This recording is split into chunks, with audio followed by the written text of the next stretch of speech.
जाने काहे छौकता। Music by Shiv Manmohan. ना जाने काहे छौकता।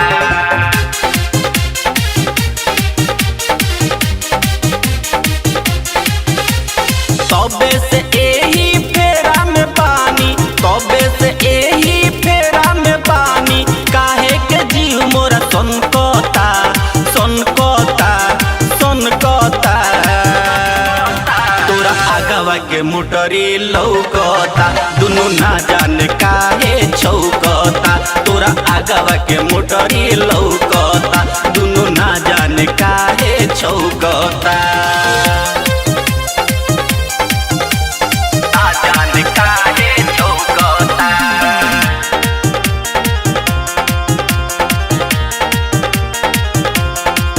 दुनु ना जाने काहे छौकता छौकता। पके गुमान सीना उतान, चले लू बीचे रहिया में, एके ही पल में हो जइबू गायब, अइबू जे कबो बहिया में, अइबू जे कबो बहिया में। पके गुमान सीना उतान, चले लू बीचे रहिया में, एके ही पल में हो जइबू गायब, अइबू जे कबो बहिया में।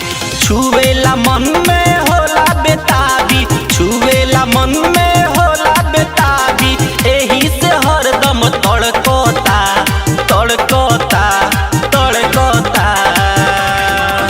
तोरा आगवा के मोटरी लौकता, दुनु ना जाने काहे छौकता। तोरा आगवा के मोटरी लौकता, दुनु ना जाने काहे छौकता।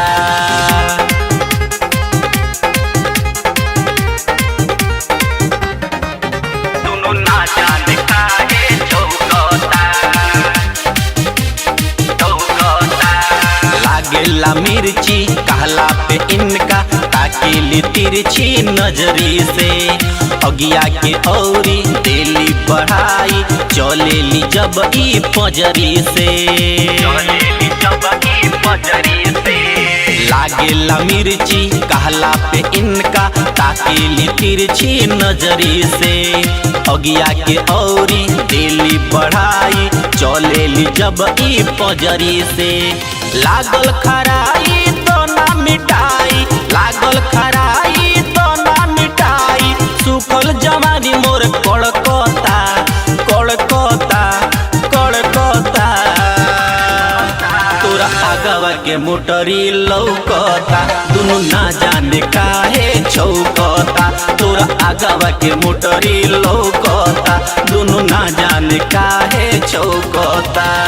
तबे से एही फेरा में पानी, तबे से एही फेरा में पानी, काहे के जीव मोरा सनकता सनकता सनकता।